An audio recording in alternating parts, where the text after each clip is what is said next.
friends and JBS viewers. We are already at the beginning of a new week. I say so because even though for us here, the week starts on Monday, in Israel, it starts now, on Sunday. But for so many of us, a week, which sounds like a short time, seems like an eternity, because it was only a week ago that 1,300, almost 1,400 Israelis have been slaughtered, butchered, massacred by the barbarian Nazi Hamas terrorist organization. It hadn't been an easy week. I want to share with you that over Shabbat, as we were sitting by the Shabbat table, the thought that crossed our minds was that only a week ago, so many of our brothers and sisters were sitting at their Shabbat table with challahs on the table, celebrating the beautiful Shabbat together with their families, only to wake up the following morning at 6:30 a.m. and to encounter the horrid atrocities that we've all been witnessing day in and day out. This is a time also when we prepare for the great onslaught of the Israel Defense Forces on the terror centers within the accursed city of Gaza, the headquarters of Hamas. Hamas, being the cruel terrorist Nazi organization that it is, commits a double war crime. One, by hiding behind Palestinian civilians, and also now Israeli hostages held by Hamas, and continuously targeting civilians all across Israel. They are nothing short of abhorrent, barbaric war criminals that must be denounced whenever you get the opportunity. It is also a time when many raised questions about Israel's legitimacy for operating within the Gaza Strip. There is nothing more just than the war that's been forced on Israel.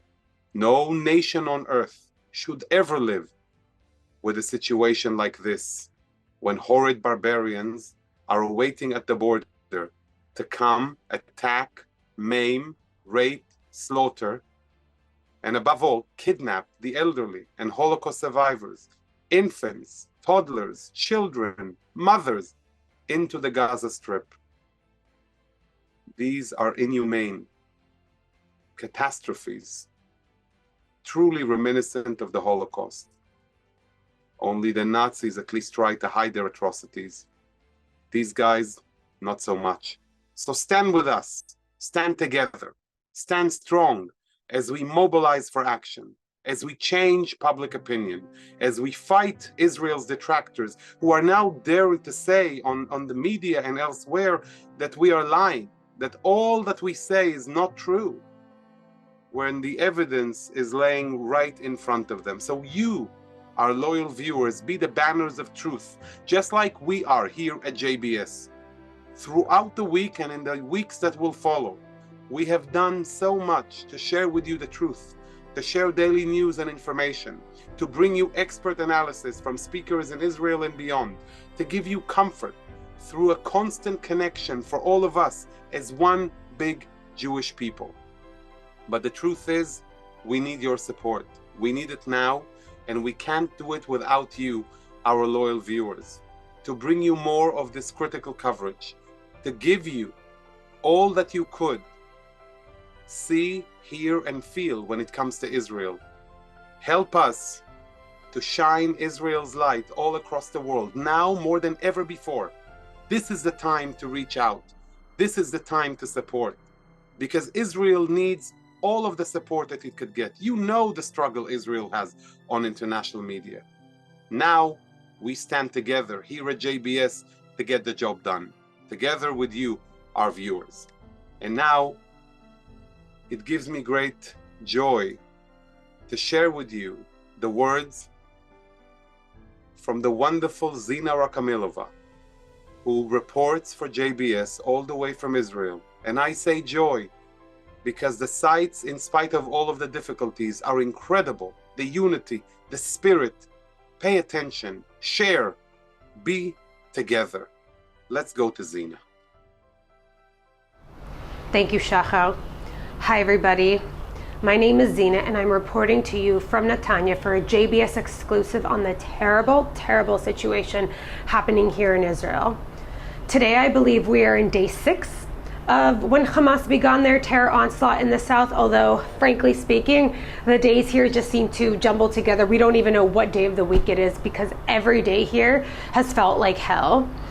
I live in Tel Aviv, but I've been forced to leave my apartment because my apartment doesn't have a bomb shelter and we were dealing with too many rocket bombardments in the center of Israel. So many of us were forced to pack a small bag and leave.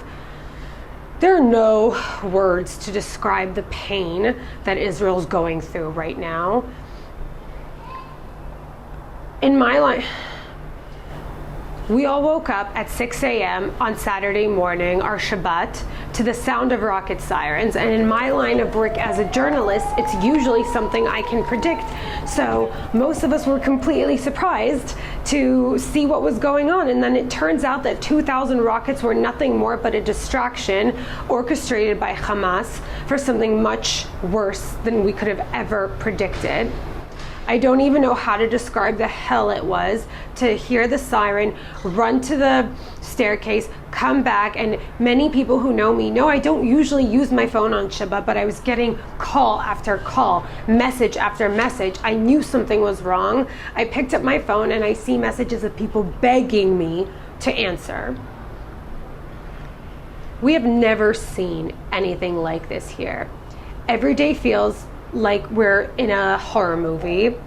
Every piece of information that we're getting just keeps getting worse.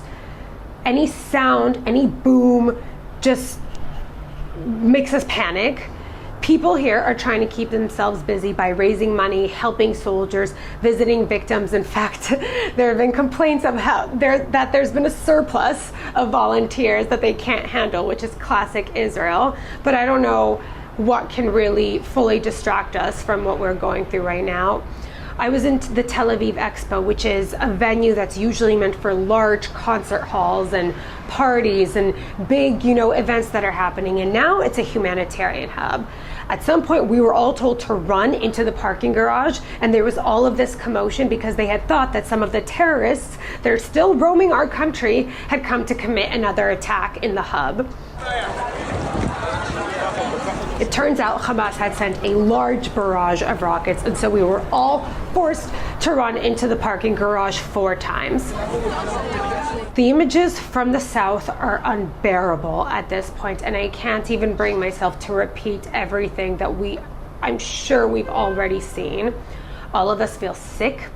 We're tired because we're not sleeping. We wake up every morning crying. We can't keep up the messages that we're getting from our loved ones. None of us ask each other, how are you doing? Because it's a stupid question to ask at this point. We ask, how are you coping? How are you holding up? How are you today? The threats from the north that we're getting feel more real than ever over any plans that Hezbollah is planning for us. So we've been told by the Home Front Command to, pack an emergency bag in case we run out of food or water for the next 3 days or so. The stories after stories are more unbearable. The list of missing people just keeps growing. It's now normal to get a message from my friend that says, my friend died. My cousin died, my dad died, that's regular now. We all know someone who has died. Everyone we know, everyone knows somebody that has a family member that was drafted for reserve duty. I can't even speak because it's so hard, the situation. All I can say is that this generation of Jews finally understands the evil that existed in the world that allowed something like the Holocaust to happen.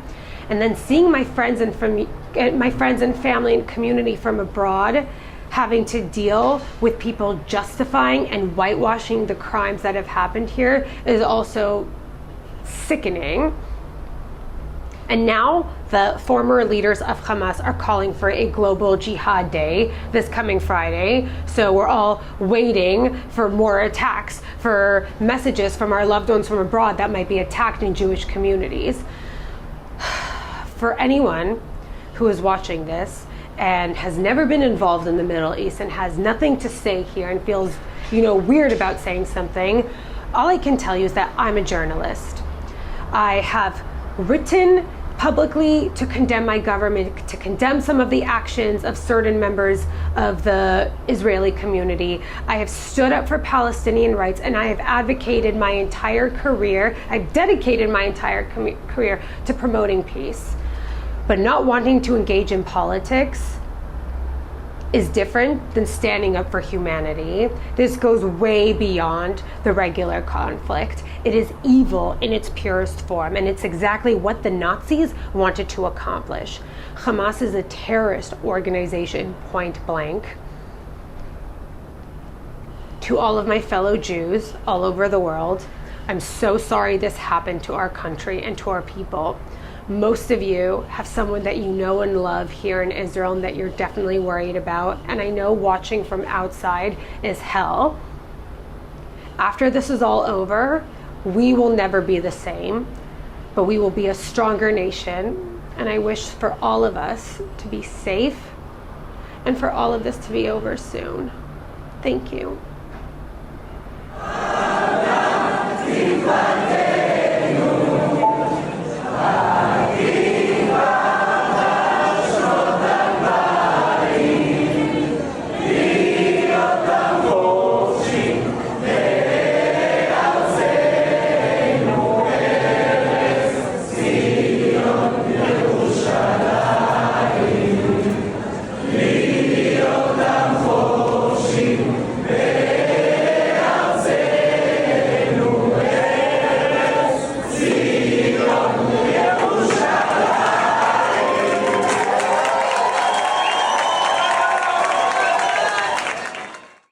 What a beautiful sight. The beautiful voices that come out of the bellies and hearts of the people of Israel, especially in the time of so much pain. What a beautiful, beautiful message that comes to us in this great hour of need when Israel is in one of its most difficult times. This, my friends, is what we should hold on to. Keep up the spirit and keep the fight and the support for the people of Israel. True, we've gone through a terrible time, and it's not going to be easy in the weeks and months to come. But we have always persisted. We have always been able to overcome. We have seen empires come and go. So have faith, believe, for the Jewish people is eternal. Hashem oz le'amo yiten, Hashem yevarech et amo v'shalom. May God give strength to his people. May God bless his people with peace. Am Yisrael Chai.